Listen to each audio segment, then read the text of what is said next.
सुप्रभात विद्यार्थियों, पौधार ग्रुप एजुकेशन के ऑनलाइन क्लास में आपका फिर से अभिनंदन करता हूँ, स्वागत करता हूँ। तो आज हम जो वीडियो लेकर आए हैं उसके अंतर्गत जो टॉपिक हम पढ़ेंगे, जिसके बारे में जानकारी लेंगे, तो हिंदी साहित्य के अंतर्गत काव्य शास्त्र का जो खंड है उसमें बीए तृतीय वर्ष के छात्र छात्राओं के जो बीए तृतीय वर्ष में जो सिलेबस है उस सिलेबस के अंतर्गत बिंब, प्रतीक, मिथक और फैंटेसी, ये 4 टॉपिक हैं। इन 4 टॉपिकों में मैं निरंतर वीडियो आपके समक्ष रखूंगा। तो उनमें से आज देखेंगे बिंब विधान। हिंदी साहित्य क्षेत्र में बिंब विधान का क्या महत्वपूर्ण स्थान है, कहाँ उसका प्रयोग किया जाता है, काव्य सर्जन में किस प्रकार उसका साहित्य में प्रयोग किया जाता है, ये देखेंगे। तो ठीक है, मैं शुरू होता हूँ। सबसे पहले हम इसका बिंब क्या है इसके बारे में देखेंगे। बिंब, मैं आपको पहले बता दूं कि बिंब का मतलब होता है छाया। अब वो छाया किसकी बनती है? किसी वस्तु की, पदार्थ की, है मनुष्य की, किसी भी वस्तु की जो मूल अवस्था में होती है उसकी छाया बनती है, वो बिंब है। तो अब इसको साहित्य के रूप में हिंदी साहित्य के अंतर्गत कैसे इस बिंब का विधान हम देखते हैं, ये देखते हैं कि हिंदी में बिंब शब्द अंग्रेजी शब्द से जो बिंब शब्द में जो रेखांकित कर रहा हूं शब्दों पर गौर करेगा। बिंब जो शब्द है ये अंग्रेजी के शब्द इमेज का पर्याय है, इमेज का हिंदी रूपांतर है। जिस प्रकार हमारे वीडियो में हम इमेज देखते हैं, इमेज का मतलब होता है छायाचित्र, ठीक है ना, फोटो।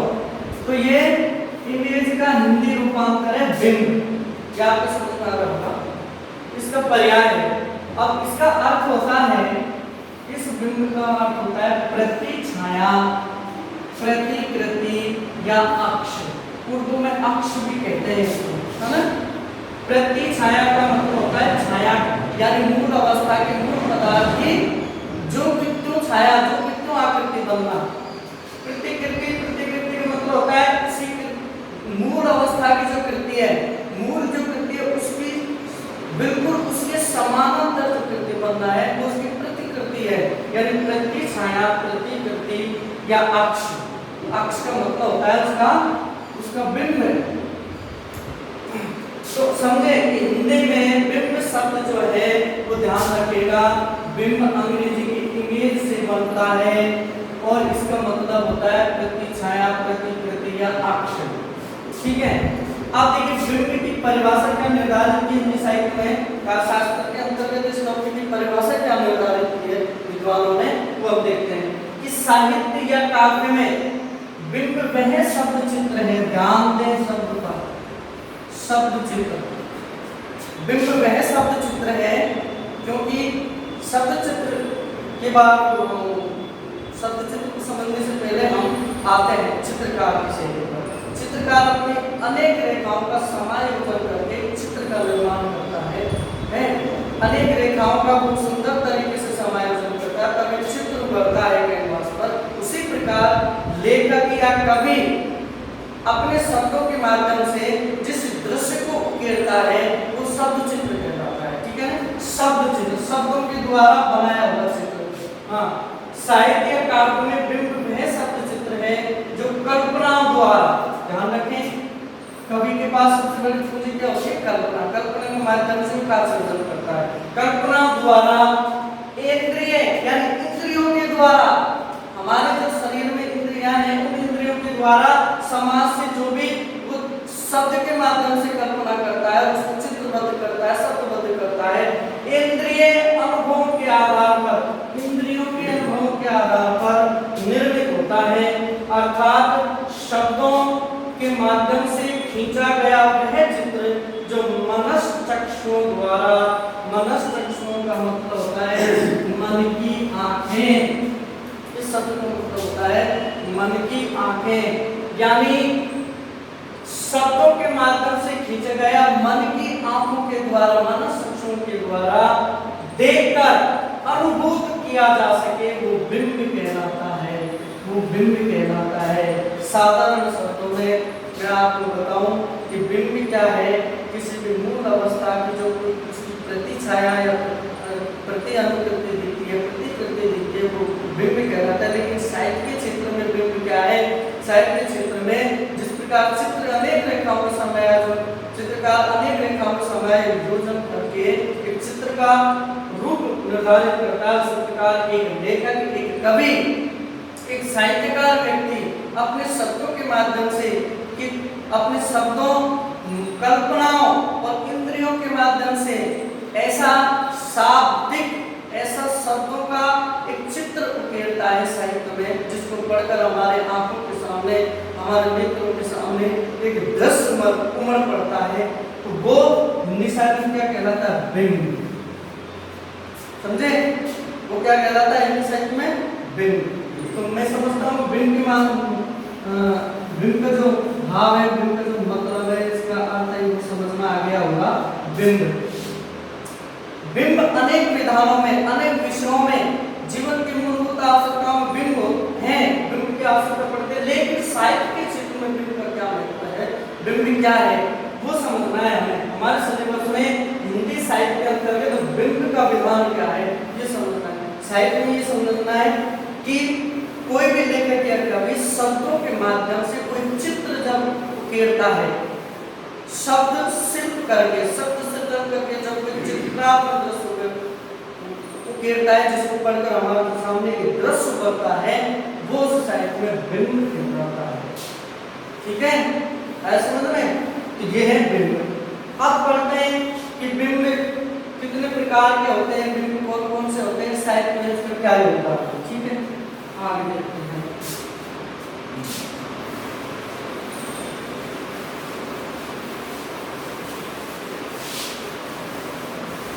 अब अनेक हिंदी में अनेक विद्वान हुए हैं जिन्होंने बिंब के ऊपर काफी कुछ कहा है, और बिंब को हिंदी साहित्य में इसका जो उपयोग है, इसकी जो महत्ता है, उसको दर्शाया है।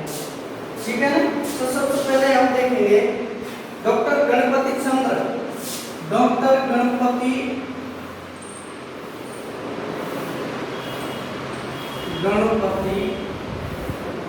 चंद्र, डॉक्टर गणपति चंद्र क्या कहते हैं बिंब के विधान में? बिंब के विधान में वो कहते हैं कि ये इनके जो लक्षण है वो 5 रूप से निर्धारित किए हैं, यानी 5 प्रकार से इनके लक्षण, 5 लक्षण निर्धारित किए हैं।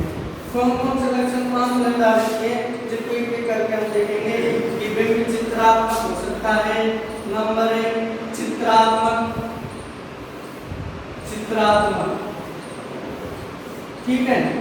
नंबर 2 हमें ये देखना है कि डॉक्टर गणपति चंद्र ने 5 प्रकार के बिंबों की परिकल्पना की, कि बिंब में 5 प्रकार के लक्षण हो सकते हैं, 5 प्रकार के बिंब हमारे सामने हो सकते हैं। तो चित्रात्मक हो सकता है, शब्द रूप हो सकते हैं, शब्द रूप,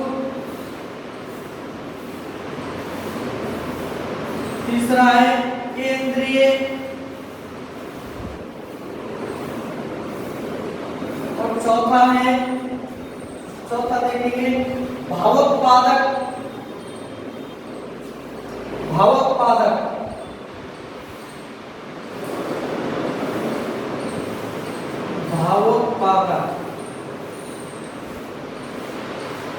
और 5वां है वस्तु से सीधा संबंध,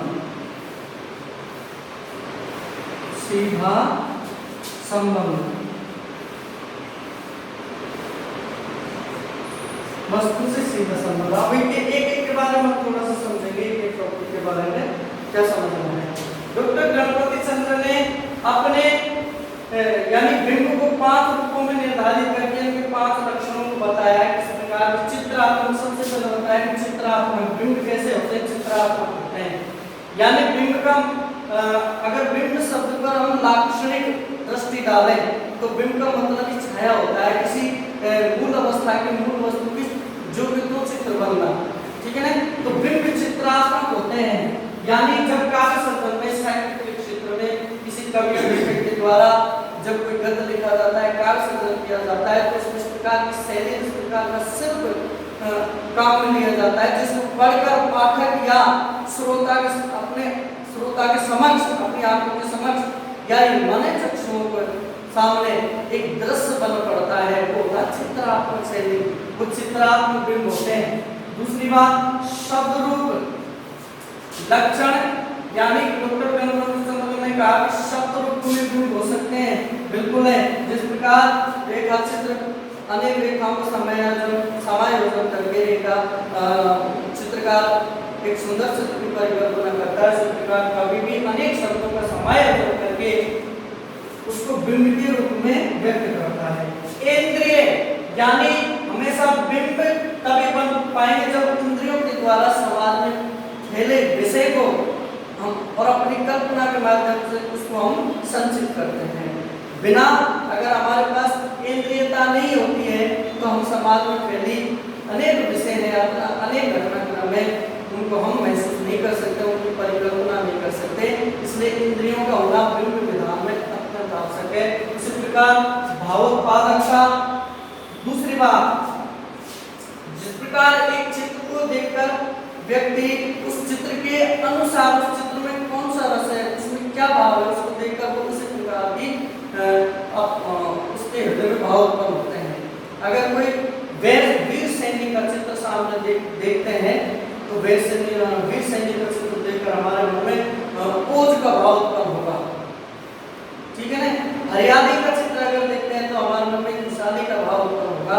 उसी प्रकार बिंब एक ऐसा विधान है जिसमें भावोत्पादकता का लक्षण होना बहुत जरूरी है, होता है।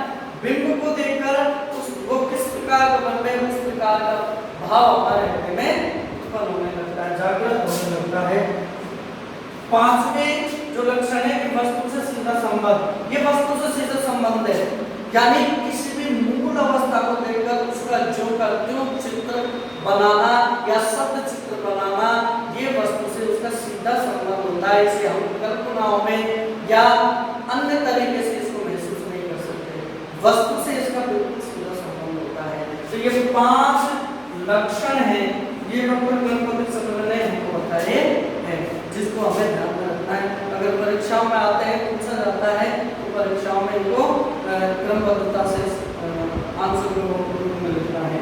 अब देखिए, अब देखते हैं बिंब की कुछ परिभाषाएं एवं इसकी कुछ विशेषताएं, तभी बिंब पूर्ण हो पाएगा। हाँ, तो कुछ एक दो विद्वानों ने इनकी परिभाषाएं भी दी हैं, कौन कौन सी परिभाषाएं हो सकती है, इसके क्या क्या लक्षण हो सकते हैं, तो ये हम देखेंगे।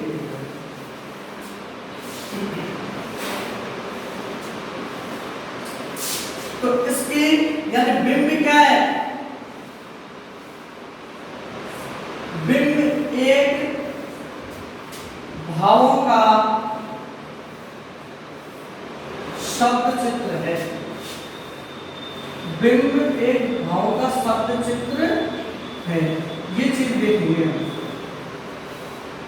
यानी हमारे अंदर जितने भी भाव, जिस वस्तु को देखकर या जिस विषय को देखकर जो भाव जागृत होता है, उस भाव को पूर्ण करने के लिए हम जो सृजन करते हैं, काल सृजन करते हैं, वही उसका शब्द चित्र कहलाता है, वही बिंब का रूप होता है। ये परिभाषा से हमें ये स्पष्ट हो रहा है कि हृदय के मनोभाव जो व्यक्त करते हैं शब्दों के माध्यम से वो उसका बिंब होता है, ठीक है ना। उसके बाद बिंब में भाव या संवेगों, यानी बिंब में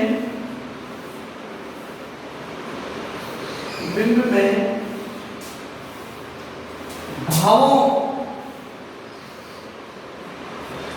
या संवेगों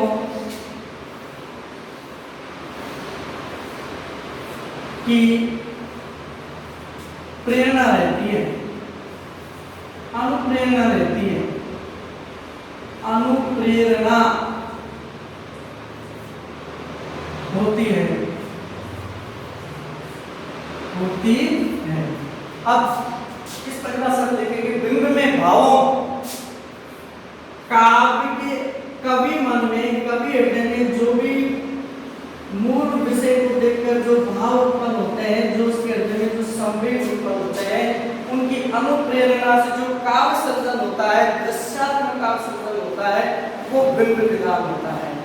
वो क्या होता है? बिंब विधान होता है। अब देखिए कुछ जैसे काव्य जगत में बिंब के सिद्धांत को प्रतिपादित करने वाले कुछ विद्वान होते हैं, जैसे पाश्चात्य विद्वानों की श्रेणी में अगर देखें तो C.D. लेविस है, एजरा पाउंड है ना, C.D. लेविस, एजरा पाउंड, ये कुछ विद्वान हैं जिन्होंने बिंब विधान को, बिंब सिद्धांत को प्रतिपादित किया था। अब इसकी कुछ हम विशेषताएं देखेंगे, एक एक विशेषताओं को हम यहाँ पर चलेंगे, ठीक है। अभी जो ये परिभाषा हमने पढ़ी, ये विशेषताओं के अंतर्गत ही आती है, ये इसकी विशेषताएं मानी जा सकती है। विशेषताएं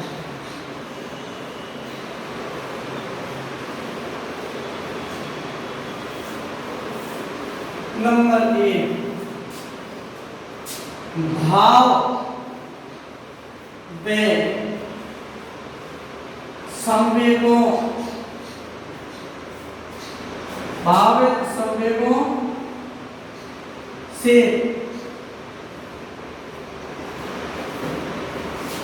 अनुप्रेरित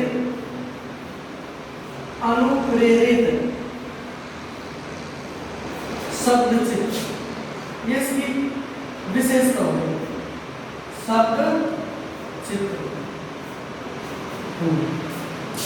पहली विशेषता क्या है कि भाव संवेग। अब ये दो जो शब्द है, इस शब्दों को हमें ध्यान देना है कि जो कवि होता है, लेखक होता है, विचारक होता है, वो अपने अंदर उसके भाव है ना बड़े संवेदनशील होते हैं। जब भी वो समाज में किसी घटना को देखता है, किसी विषय के बारे में देखता है, और तो उसके जो भाव है वो अत्यधिक तीव्रगामी होते हैं, और उनके जो संवेग है वो संवेग इंद्रियों के माध्यम से प्राप्त करके अपनी कल्पनाओं को आधार बनाकर एक ऐसे शब्द चित्र का निर्माण करता है, गद्य के रूप में भी और काव्य के रूप में भी उस शब्द का निर्माण करता है। तो भाव और संवेग के आधार पर इनसे प्रेरित होकर ही शब्द चित्र यानी बिंब का विधान किया जाता है, बिंब निर्धारित किया जाता है। दूसरी बात है कि बिंब का उद्देश्य चित्रण शक्ति द्वारा पाठक श्रोता की कल्पना अथवा भाव संसार में भावोत्पादन एवं भावोद्वेलन करना है। बिंब का उद्देश्य क्या है कि चित्र शक्ति द्वारा, चित्रण शक्ति द्वारा, कवि जो होता है, लेखक जो होता है, वो उसके अंदर चित्रण शक्ति होती है। जिस प्रकार चित्रकार के पास भी चित्रण शक्ति होती है और रेखाओं के समायोजन से सुंदर चित्र का सृजन करता है, उसी प्रकार एक कवि या लेखक क्या करता है, उसके पास सुंदर यानी अच्छे शब्द होते हैं, अच्छी कल्पनाएं होती हैं, अच्छे भाव होते हैं, जिसके माध्यम से वे शब्द एक अच्छे शब्द से शब्द चित्र का निर्माण करता है। उसी को हम बिंब कहते हैं, ये बिंब की विशेषता है। और आगे फिर देखते हैं कि बिंब का निर्माण कल्पना से होता है। तीसरी इसकी जो विशेषता है कि बिंब का निर्माण किससे होता है? कल्पना से। बिंब का निर्माण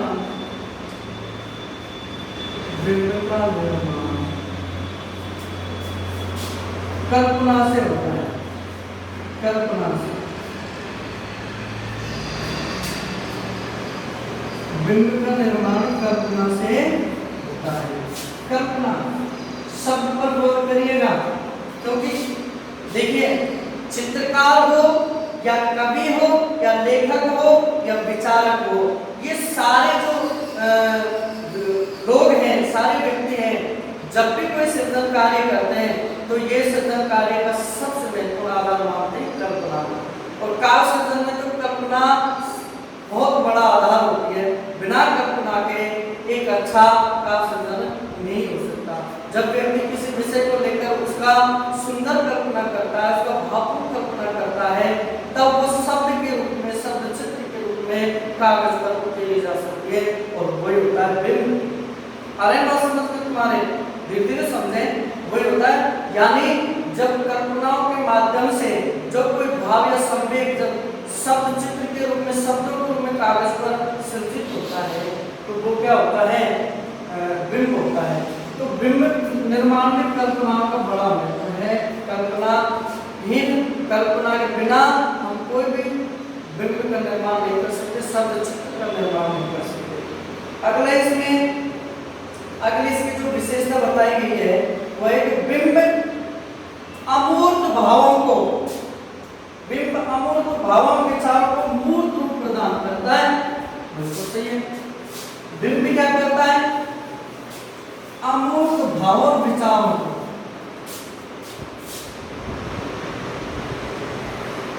बिंब अमूर्त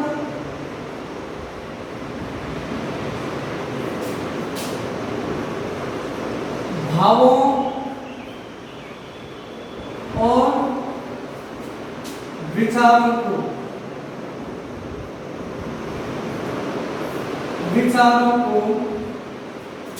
मूर्त रूप प्रदान करता है। मूर्त रूप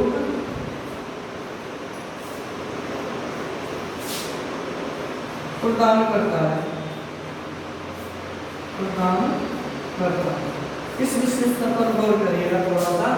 बिंब क्या है? बिंब अमूर्त का मतलब है अमूर्त। मूर्त का मतलब होता है बना हुआ। अमूर्त का मतलब है जो बना हुआ नहीं है, जिसकी कोई बनावट या संरचना नहीं है, वो अमूर्त है। ठीक है। अमूर्त भावों को, हमारे हृदय में किसी विषय को देखकर उसके प्रति भाव उत्पन्न हो सकते हैं, विचार उत्पन्न हो सकते हैं, लेकिन उन भाव और विचारों को अगर मूर्त रूप, उसको दृश्य रूप में, उसकी संरचना रूप में, है ना, उसका प्रकटीकरण रूप में अगर जो मूर्त रूप प्रदान किया जाता है, कहने का मतलब है भाव और विचारों के अमूर्त रूप को मूर्त रूप में आकार प्रदान करने में जो विधा काम आते हैं वो होता है बिंब। यानी विचारों भावों को मूर्त रूप प्रदान करता है, उसकी संरचना प्रदान करता है शब्द चित्र के माध्यम से। ठीक है। इसके बाद अगले कुछ विशेषताएं और है कि बिंब में भावों के आंतरिक सौंदर्य की साम्यता के आधार पर व्यक्त होती है। कि बिंब में भावों की आंतरिक साम्यता होती है। अब जैसे मान लो ये बिंब है, बिंब में यानी भावों, बिंब में भावों के आंतरिक जिसको अंतस भी कह सकते हैं, आंतरिक जो भाव होते हैं, आंतरिक भाव।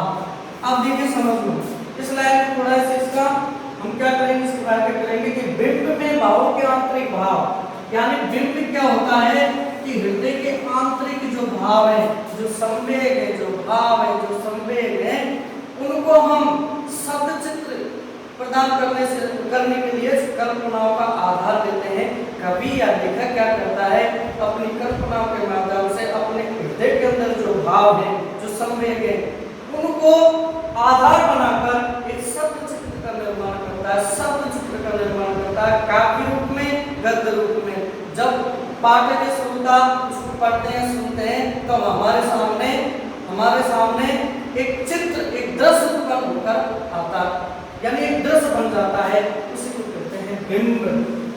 आई बात समझ में? इसको क्या कहते हैं? बिंब। जब आंतरिक भाव चित्रात्मक हो जाए, शब्द चित्रात्मक हो जाए, तो वो बिंब होता है।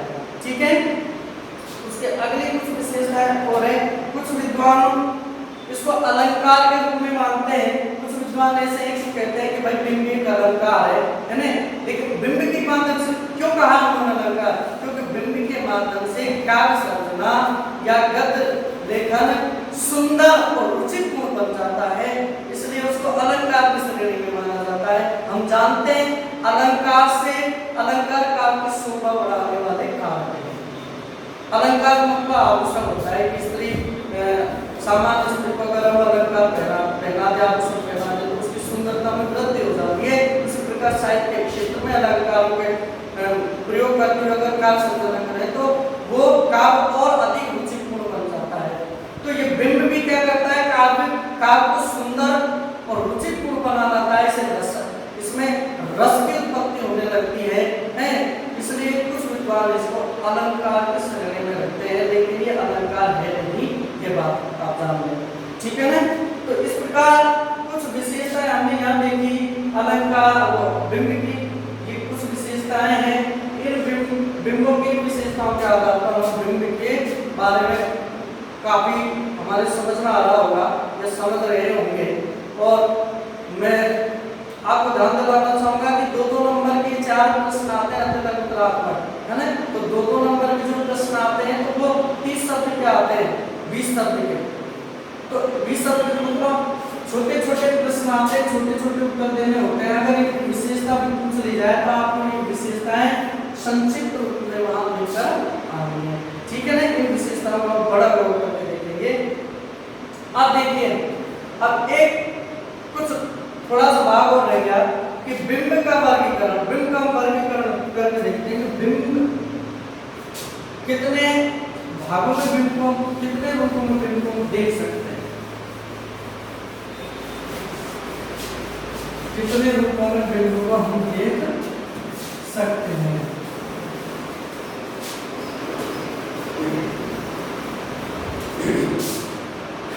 बिंब का वर्गीकरण, ये बिंब है, बिंब का वर्गीकरण इस टॉपिक को देखेंगे, बिंब का वर्गीकरण। अब बिंब का वर्गीकरण करने से पहले हम बिंब को कुछ प्रभागों में बांटते हैं, यानी अगर इंद्रियता के आधार पर बांटे, इंद्रियता के आधार पर, इंद्रियता के आधार पर इंद्रियता के आधार पर बिंब को अगर हम देखें तो देखिए बिंब क्या है, बिंब के 4 रूप हमारे सामने आते हैं, 4 भेद सामने आते हैं। दृश्यात्मक, श्रव्यात्मक, स्पर्श्य और घ्रातव्य, है ना। तो यानी दृश्यात्मक, दृश्य, श्रव्य,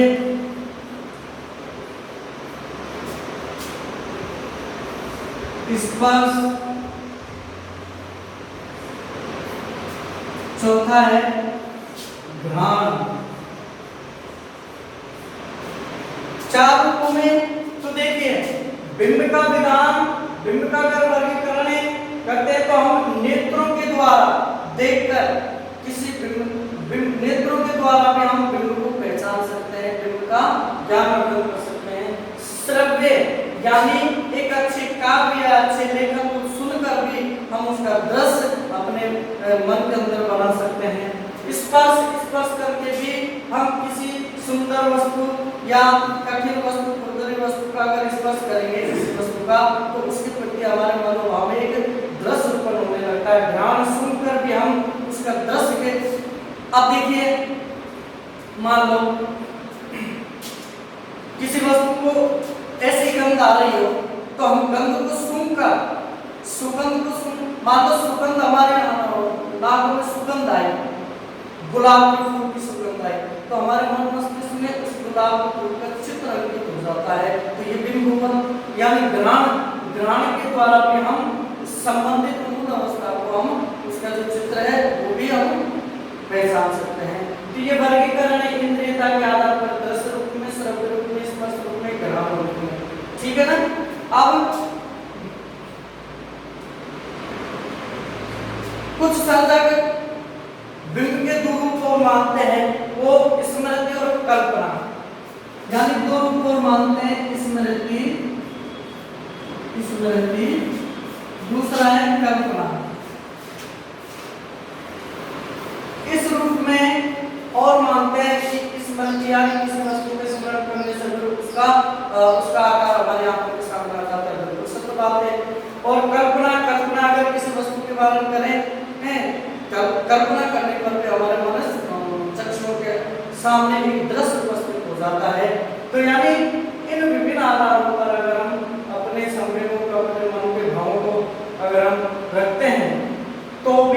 बिंब का ही विधान होता है, बिंब का ही निर्माण होता है। तो ये हम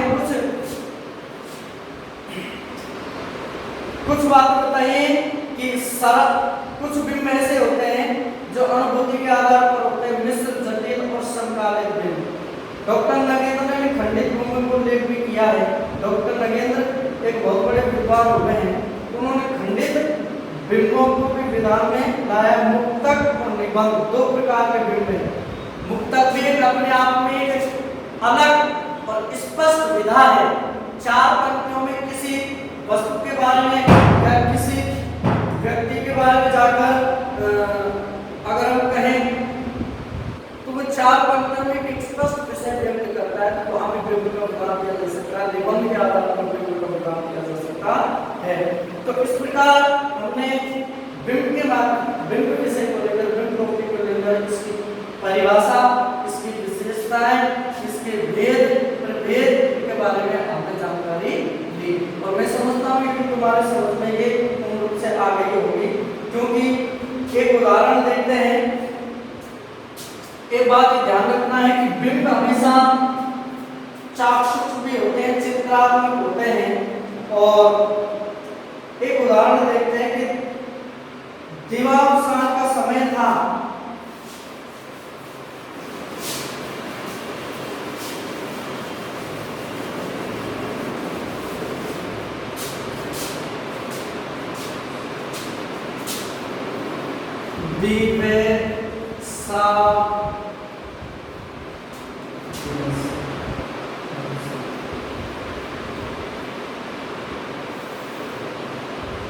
दिवसावसान का समय।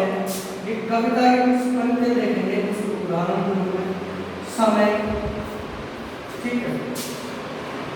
मेघ में आसमान से उतर रही है, मेघ में आसमान से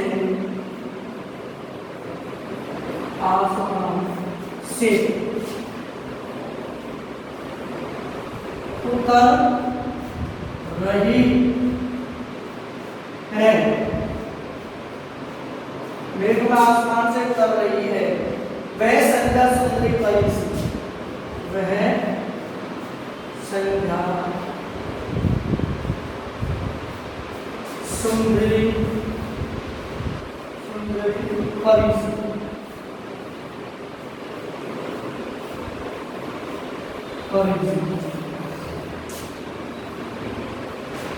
अब बिंब का अगर हम देखें तो बिंब का बहुत ही सुंदर उदाहरण हम देखेंगे। दिवसावसान का समय, मेघ में आसमान से उतर रही है, वह संध्या सुंदरी परी सी। इस कविता में बिंब बहुत सुंदर बिंब उत्पन्न निखर कर आया। देखिए, कहते हैं कि शब्द चित्र क्या होता है, बिंब विधान क्या होता है, काव्य में, साहित्य में बिंब को किस प्रकार व्यक्त कर सकते हैं, बिंब पूर्ण रचना किस प्रकार लिख सकते हैं, इस उदाहरण को देखते हैं। पढ़ते ही हमारे सामने दिवस अवसान यानी दिन छिप गया, सूर्यास्त हो गया, दिवस का अवसान हो गया का समय, यानी संध्या का समय। दिवस का अवसान का मतलब है सूर्य अस्त हो गया, दिवस का अवसान हो गया, वो समय। उस समय क्या होता है कि मेघ में आसमान से उतर रही है, मेघ में आसमान से काले बादलों से उतर रही है। कभी कभी देखो कितनी सुंदर परिकल्पना है, काले बादल से उतर रही है, कौन, वह संध्या सुंदरी परी सी, वह संध्या रूपी सुंदरी परी के समान। सूर्य अस्त होने के समय, दिवस का अवसान होते समय, संध्या रूपी जो सुंदरी है, जो परी के समान है, नीले मेघ में आसमान से उतर कर पृथ्वी पर आ रही है। तो अगर इस तरह देखें तो हमें इसमें इस तरह पढ़ते हैं तो हमारे सामने एक परी का, सुंदर परी का चित्र अंकित हो जाता है। संध्या का समय का जो लालिमा है वो चित्र अंकित हो जाती है, यानी एक सुंदर दृश्य की परिकल्पना होने लगती है, सुंदर दृश्य हमारे सामने पड़ने लगता है। तो ये इस तरह का साहित्य सृजन, काव्य सृजन या गद्य सृजन भी, जिनमें हम ऐसा शब्द चित्र या ऐसा शब्द चित्र करें जिससे कि एक दृश्य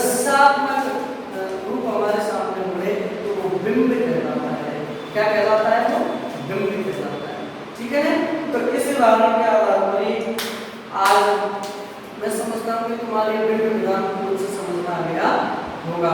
और समझने के लिए तो सबसे पहले मैं आपको बार बार बताता रहता हूँ कि निरंतर अभ्यास जरूरी है। आपने ये वीडियो देखकर अगर अभ्यास नहीं किया तो ये टॉपिक तुम्हें समझ में नहीं आएगा, इस टॉपिक से तो कोई लाभ नहीं उठा पाओगे। इसलिए मैंने कई बार वीडियो देखें, अपने मित्रों को भी से शेयर करें इस वीडियो को और इस टॉपिक को ढंग से समझें, जिससे कि परीक्षा में प्रश्न गलत ना जा सके। आज का वीडियो बस मैं यही बना करता हूँ, फिर अगला कल का टॉपिक लेकर आऊँगा मिथक। ठीक है ना? तब तक के लिए नमस्कार, धन्यवाद, जय भारत।